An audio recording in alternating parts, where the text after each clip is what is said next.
July 9 యోహాను సువార్త 13వ అధ్యాయము 23 నుండి 27 వచనములు. 24వ వచనంలో పేతురు యొక్క లక్షణాలైన ఆసక్తి, ముక్కుసూటితనం అద్భుతంగా కనిపిస్తున్నాయి.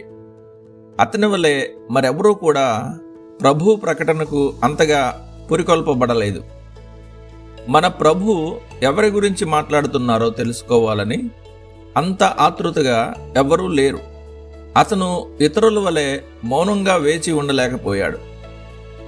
అది ఎవరో వ్యక్తిగతంగా అడగమని యోహానుకు సంకేతం చేశాడు.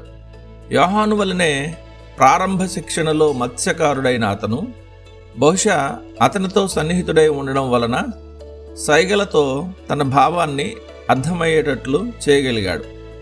మరో వ్యక్తి వైపు కదిలి ఆనుకుని ఇతరులకు వినబడకుండా, గమనించబడకుండా చెవిలో ప్రశ్నను ఊదే విషయం 25వ వచనంలో స్పష్టంగా పేర్కొనబడింది. ఇది యోహానే చేశాడనేది స్పష్టమే. ప్రభువా వాడెవడని అతడు గట్టిగా అడగలేదని కూడా స్పష్టమే. ప్రభు తన చేతలతో తన్ను అప్పగించేవాడు ఎవడో సూచించి యోహానుకు చెప్పడం తూర్పు దేశాల్లోని వేడుకల్లో ఎంత సర్వసాధారణం అంటే దాని గురించి ఎవరూ అంతగా పట్టించుకోరు. అది సాధారణంగా తినే విధానమని రూతు 2:14లో చూపబడింది. ఈ దయగల చర్య ద్వారా యేసు యోధా హృదయాన్ని మరోసారి తాకవలనని, అతడిలో మంచి భావోద్వేగాలు మళ్ళీ కలగవచ్చేమోనని ఆశించినట్లు హెంగ్స్టెన్బర్గ్ వ్యాఖ్యానించాడు. మన ప్రభువు జవాబు గుసగుసలాడినట్టు స్పష్టంగా తెలుస్తుంది. యోహాను తప్ప మరెవ్వరూ దానిని గమనించలేదు. ఎవరికిచ్చేదనో అనే పదం అక్షరాల వర్తమాన కాలంలో ఇస్తాడు అనే అర్థంలో ఉంది. ఇది యోహాను అడిగిన వెంటనే జరిగిన చర్యను సూచిస్తుంది.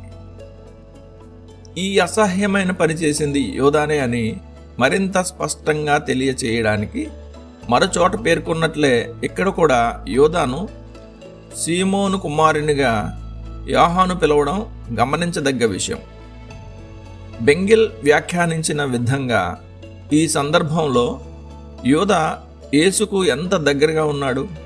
కానీ కొద్దిసేపటి తర్వాత విశాలమైన అగాధం, వినాశం యేసుని యోధా నుండి వేరు చేశాయి.